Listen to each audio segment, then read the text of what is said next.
السلام علیکم ورحمۃ اللہ وبرکاتہ۔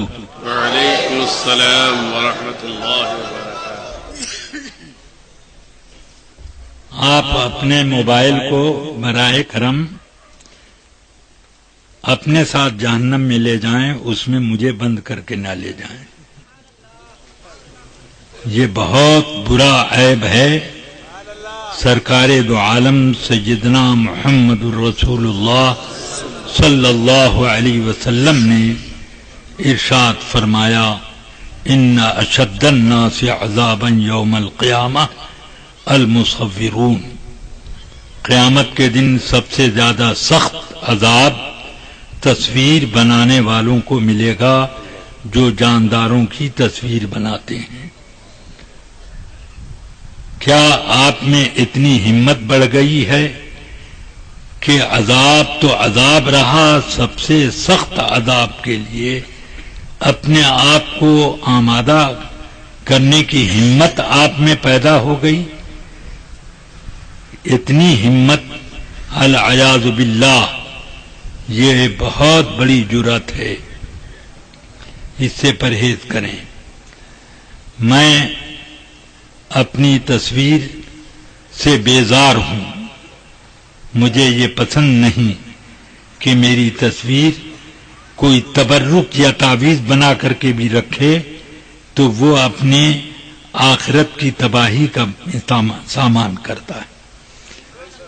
سیدنا اعلی حضرت رضی اللہ تعالی عنہ سے حضرت سیدنا غریب نواز سیدنا غوث اعظم رضی اللہ عنہ کی بناوٹی تصویروں کے بارے میں سوال ہوا تو آپ نے فرمایا کہ ان حضرات کی طرف سے اس شخص سے سخت بیزاری ہے، ان بزرگان دین کی طرف سے سخت بیزاری ہے جو رکھتا ہے اور مستحق لعنت ہونے کا انتظام کرتا ہے۔ اللہ تبارک و تعالی مسلمانوں کو ہدایت دے۔ مجھے تو سخت افسوس ہوتا ہے کہ کچھ لوگ طاہر القادری جیسے نجس العین کی اقتدا میں اپنی اپنی جماعتوں میں بھی ٹی وی جاری کرتے ہیں اور کہتے ہیں یہ تبلیغ کا ایک بہت مضبوط ذریعہ ہے۔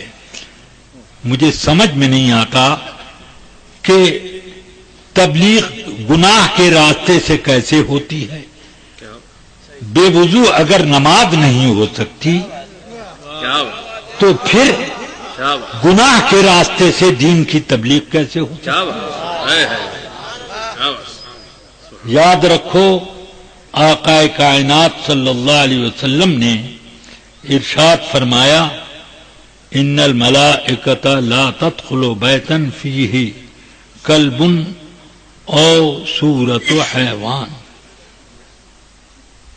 اس گھر میں رحمت کے فرشتے داخل نہیں ہوتے ہیں جس گھر میں لغو قسم کا کتا ہو یا کسی جاندار کی تصویر ہو۔ اب آپ نے تو یہاں جلسے میں بھی اس بات کا اہتمام کر لیا کہ فوٹو کھینچ کے آنے والے فرشتوں کو الوداع کرا دیا کہ وہ نہ آویں۔ یعنی ہم لوگوں کا وعظ اور ہماری تقریریں سننے کے لیے اللہ کے محبوبوں کی جماعت نہ آئے، صرف وہی لوگ آویں جن لوگوں کو فسق و فجور پسند ہے۔ العیاذ باللہ تعالی۔ اب میرے پاس، میں ابھی یہاں کے راستے میں تھا، تقریباً 11:30 بجے ہوں گے، بنارس کے لیے میں روانہ ہوا کہ فلائٹ پکڑوں۔ ایک فون آیا کہ مدنی چینل کے بارے میں کل مدنی چینل دکھایا گیا اور اس میں آپ کا ایک تائیدی فقرہ لوگوں کو سنایا گیا۔ وہ اس طرح پر کہ محدث کبیر علامہ ضیاء المصطفیٰ صاحب نے بھی مدنی چینل کی تائید اور تصویب کر دی ہے. معاذ اللہ، اگر چینلوں کو جھوٹ بولنا بہت پسند ہے اور تبلیغ کا جھوٹ کے ذریعے سے ایک راستہ بناتے ہیں، تو ایسے نابالغ مبلغوں کو کی دنیا میں ضرورت نہیں ہے. جھوٹا مبلغ کبھی بھی تبلیغ نہیں کر سکتا. العیاذ باللہ تعالی.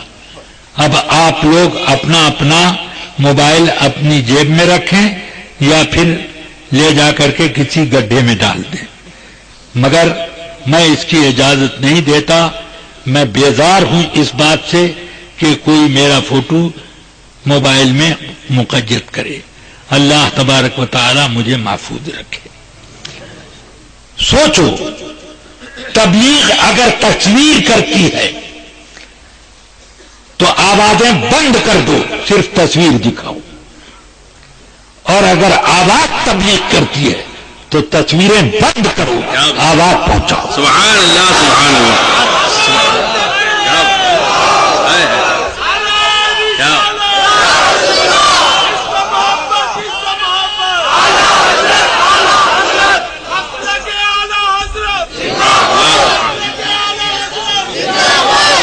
شہرت کا ناجائز اور حرام راستہ آدمی کو جہنم کے راستے میں شہرت دے گا، شریعت کے راستے میں شہرت نہیں دے سکتا.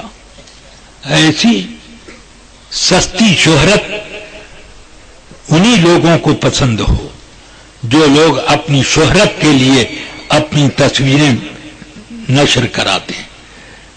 چنانچہ ابھی میں رمضان مبارک کے اواخر میں، عشرے آخر میں پہنچا دبئی، تو ایک صاحب میرے پاس آئے کہ ایک ہوٹل میں مدنی چینل کھلا ہوا تھا، اس میں دیکھا کہ امیر العمراء صاحب نے ایک ہڈی چبا کے ایسے دسترخوان پہ ڈال دی.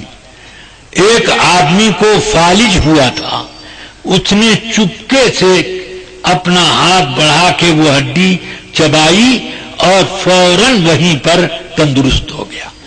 میں نے کہا اب ذرا دیکھو یہ کیا چیز ہے، یہ کیا دکھایا جا رہا ہے، یہ ٹی وی میں کیا دکھایا جا رہا ہے، یہ ایک طرح کا سینما دکھایا جا رہا ہے، اپنی کرامت کا سینما دکھا رہے ہیں.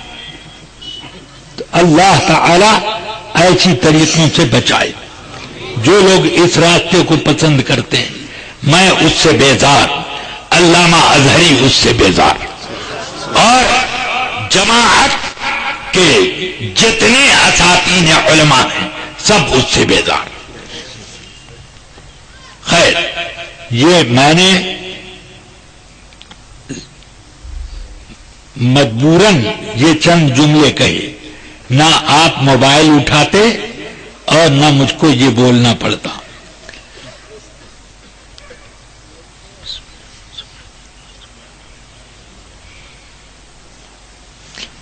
الحمدللہ